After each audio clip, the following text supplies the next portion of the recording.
O governo Jair Bolsonaro turbinou o uso da máquina pública desde o primeiro turno, ou seja, ele estaria gastando mais dinheiro do contribuinte em busca de apoio eleitoral. Neste vídeo eu vou resumir um pouco como o Bolsonaro criou e ampliou uma série de programas sociais recentemente. Programas que beneficiam as famílias mais pobres e categorias que integram a base de apoiadores do bolsonarismo.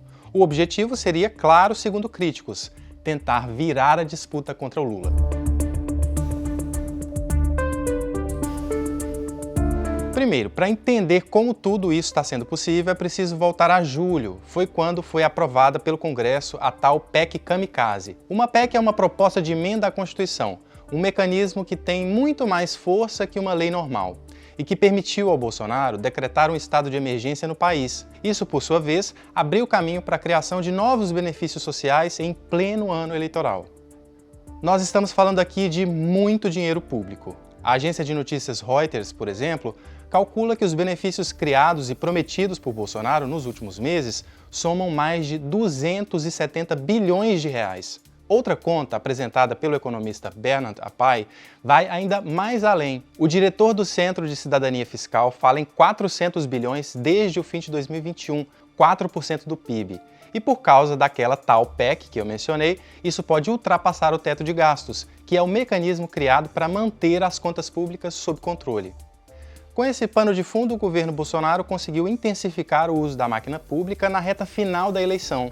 Só no último mês da campanha, ele incluiu 500 mil de famílias no Auxílio Brasil e outras 200 mil no chamado Auxílio Gás. Ele também antecipou em uma semana os pagamentos de 2 programas em outubro. No calendário original, eles poderiam ocorrer até 31 de outubro, um dia depois da eleição. Outro exemplo, o governo já havia aumentado o valor do Auxílio Brasil de R$ 400 para R$ 600 reais, e o valor do Auxílio Gás de R$ 50 para R$ 110 reais.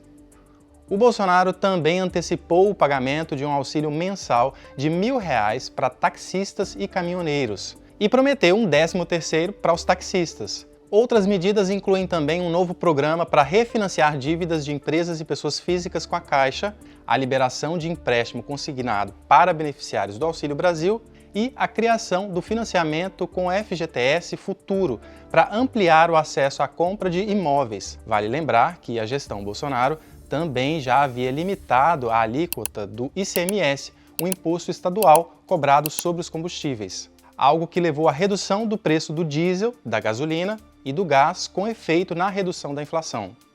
Você deve estar se perguntando, isso tudo é permitido? Afinal, a estratégia parece clara: turbinar ações voltadas à baixa renda, público que dá mais votos a Lula. O atual presidente ficou atrás de Lula no primeiro turno e, segundo pesquisas, perderá a disputa no segundo.